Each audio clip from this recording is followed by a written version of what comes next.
WDW Radio, your information station. Hi everybody, today is February 9th, 2011, and welcome to the WDW NewsCast. I am Lou Mongello from WDW Radio. I'm also the author of the Walt Disney World trivia books and the audio guides to Walt Disney World. Be sure and join us every Wednesday night at 7:30 p.m. Eastern at WDWNewsCast.com, where, like tonight, we'll be doing a live interactive news show covering Walt Disney World in Florida, and you could be part of the discussion and the broadcast. Talk about the news real time in the chat room. Remember, if you can't make it, that's okay. You can come by, watch the newscast on our YouTube channel at youtube.com/WW Radio. I also put the audio-only portion of the newscast in the iTunes feed. Again, go to iTunes, search for WW Radio. You can also get notified of upcoming newscasts, as well as lots of other stuff that's going on by following me on Twitter. I'm at Lou Mongello, and by joining the WDW Radio friend page over on Facebook. It's facebook.com/WDW Radio. Tonight we are here, as you can see, at Walt Disney World. We are on the boardwalk, but I want to remind you that part of the reason why we're having such a good time on this trip is because I've been using touringplans.com. They are the sponsor of this and every broadcast. They are the research team behind the unofficial guide to Walt Disney World. There you can find a crowd calendar that gives you the best parks to visit. It's got touring plans for all the Disney theme parks, including Disneyland, the water parks, and whether you're going with your kids or with adults or going solo, there's a touring plan for you. And don't forget, too, that you can take touring plans with you to the parks. I wasn't kidding, because I have the Lines application right here on my iPhone. It tells me wait times, fast pass times, as well as the best parks to visit, park hours, lots more. Nothing else like it. Again, go and check it out over at touringplans.com. Read their blog. Lots of good stuff there. So for tonight's news, there's really one thing that I wanted to more discuss with you than tell you about, because I'm sure that you know by now that Mickey's Toontown Fair is going to be closing in just 2 days to make way for the unprecedented expansion of Fantasyland. And the details that we do know now is that Goofy's Barnstormer is going to remain, although it is going to be rethemed to that circus-themed area, and it is going to be all about the Great Goofini. So the track will remain, the airplanes remain, although the theme will change somewhat. Everything else in Toontown, from what we understand, is going to go away, and that includes Mickey's and Minnie's country houses, Donald's boat, Pete's garage, the face painting, Toon Park, everything else. Mickey and Minnie, you can still find them temporarily over in Tomorrowland. They'll be sort of by the walkway by Space Mountain, heading towards what was Toontown. Tinkerbell and her friends are going to move over to Epcot later on this year. But again, if you're looking to find Mickey and Minnie, they'll be in Tomorrowland temporarily. Eventually going to move over to a permanent home at the Exposition Hall on Main Street, USA. And there's a lot of interesting things, I think, about the closing of Toontown. As I said, it was the first and only new land ever added to the Magic Kingdom. It's also going to be the first land ever to be taken away. But things have come full circle. And when it opened as Mickey's Birthday Land back in 1988, it opened as a temporary land to celebrate Mickey's 60th birthday.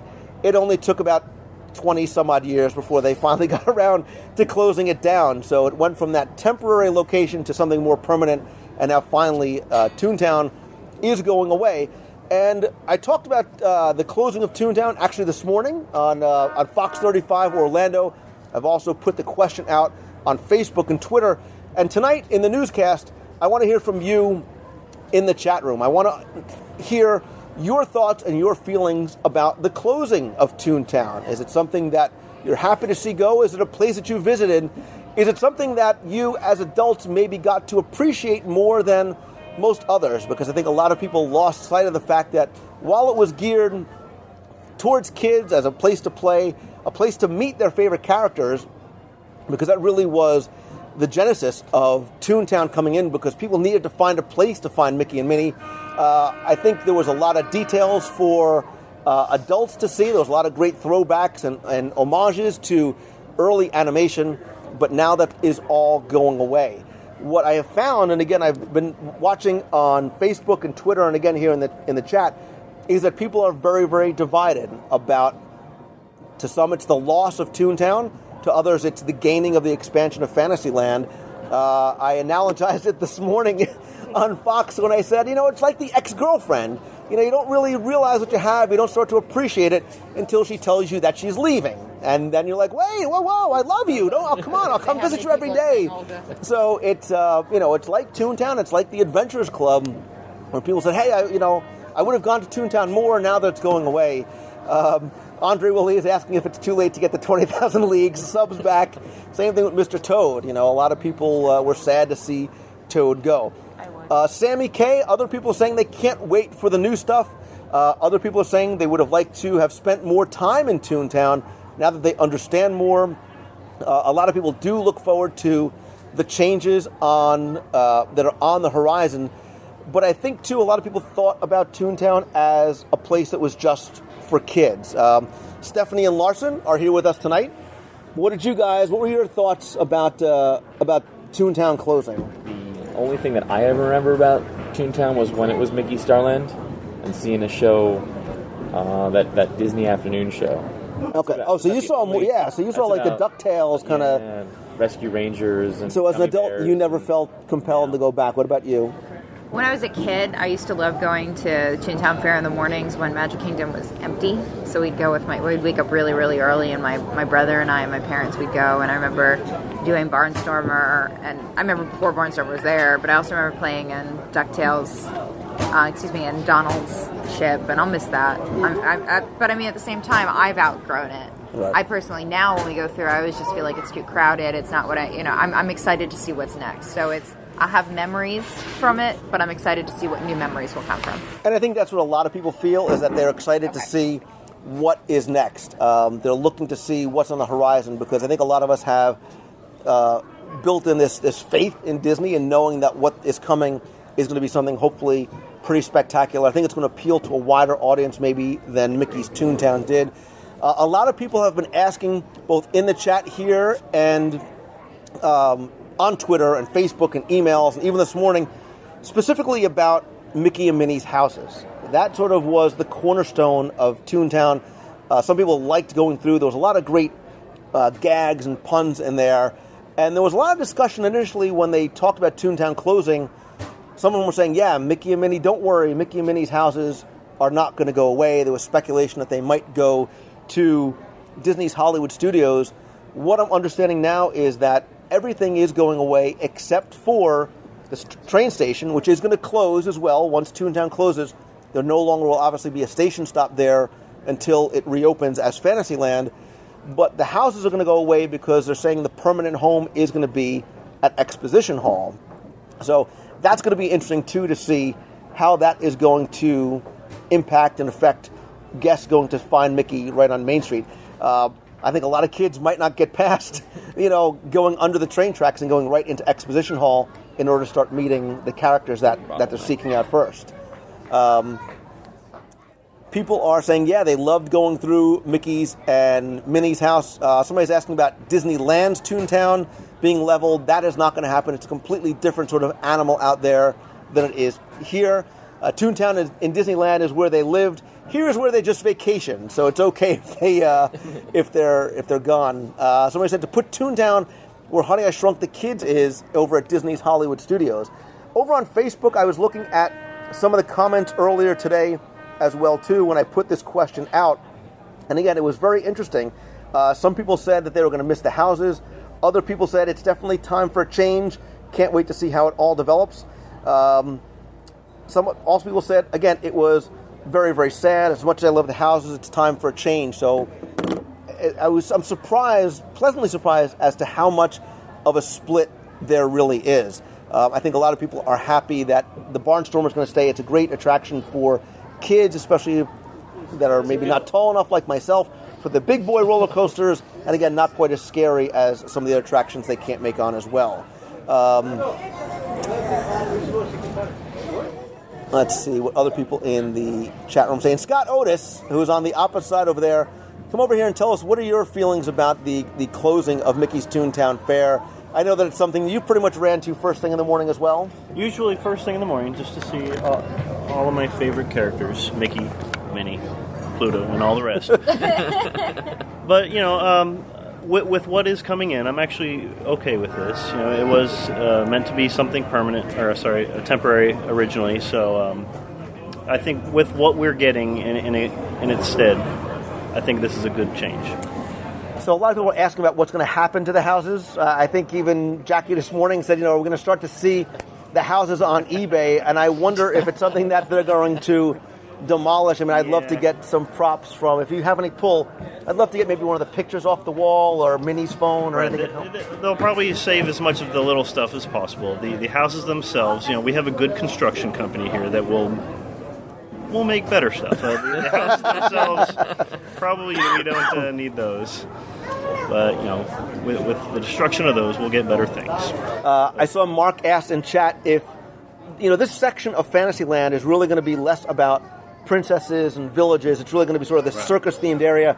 Right. Are they going to section this off and make this sort of a separate second, the new seventh land in the Magic Kingdom?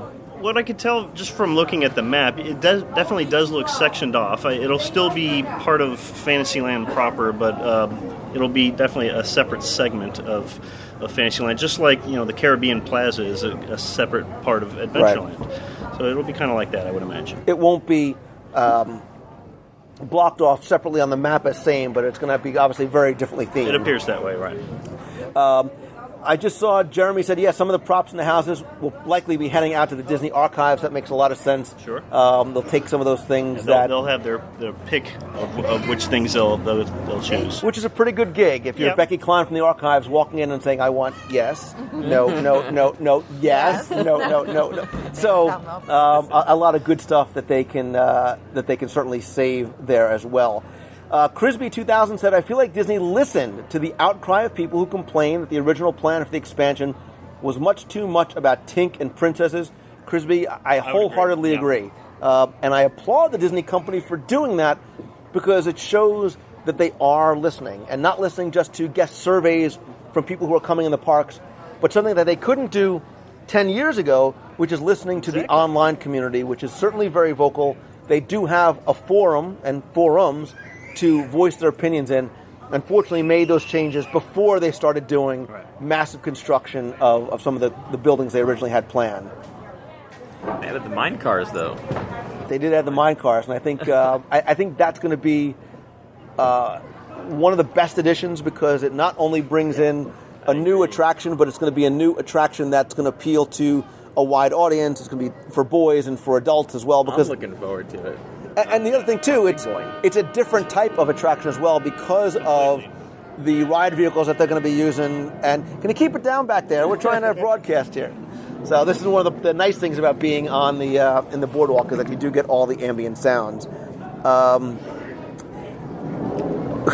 Let's see. What are they going to name the new area? So Lynn's King, it looks like it is going to just remain as Fantasyland. It's not going to be sort of delineated as Fantasyland versus Circusville or Otisburg or anything like that. The circus thing had a name with the word story in it somehow.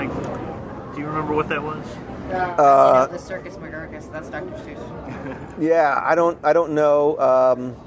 Not sure, but it'll all be part of Fantasyland proper. So yeah, and different parts of it. So did anybody, when they heard that Toontown was closing, did anybody make a special trip, or were you able to come out and want to see Toontown one more time? Maybe get your audio guide to Mickey's Toontown Fair and really appreciate all the details at the land, or listen to the DSI that we did earlier on. On Monday, I took your audio guide there, and thank you for the shameless plug. And I went through the entire land. It was great. And I even got to meet Mickey Mouse. Did you? You said one word. You said one goodbye to Mickey and said see you in exposition. That's what I'm curious to see is how they're going to use that space for the meet and greets. Remember that area was originally built back in about 73 for the Walt Disney Story in that area behind Exposition Hall. It's been closed for years. They did use it for some meet and greets. They had some photo opportunities back there. So I'm curious when that opens, probably later on in the spring, what that's going to look like. So, but I think a lot of people actually did go out and want to get their last look at Toontown, hopefully appreciate it more. Yeah. I know that my kids, who are 5 and 7, so take it from whence it comes, were upset to see Toontown going, but then when we told them about the other stuff that was coming, they got over it. They forgot it real quick. And they understand that there's still a place that they can go and find Mickey and Minnie. You can go to Epcot and you can find the princesses as well. I think what really bothered me about Toontown Fair was that there's so much that I'm sorry, I'm trying to talk louder. I think what really bothered me about Toontown Fair was there was so much you couldn't really go into. Like, it felt like I always wanted to go into Pete's garage. Like, I always wanted to meet Pete there because I loved Goof Troop. I wanted more of it, and I never really got it. It was kind of like, I remember when it was the birthday land, it was all like storefronts, and that always bothered me as a kid. I always wanted to go inside. So I feel like that's what was missing with that. So I'm excited to see what they bring next. Yeah, a couple of people, so mmouse1026 echoes sentiments that I saw again on Twitter and Facebook and in the chat, which is, I was actually pretty sad, didn't think I would be. And that's why I use that sort of ex-girlfriend analogy, like, hey, wait a minute, don't go, all the plants will die. And sorry for the vague Stripes reference. But I think that's what it was, obviously much more passionately so about Adventures Club, but to a certain degree also about Mickey's Toontown Fair. So NJ Boy at NC State says, the main problem with Mickey and Minnie in the front of the park is that they'll be much less accessible. It'll be insanely crowded in the town square area.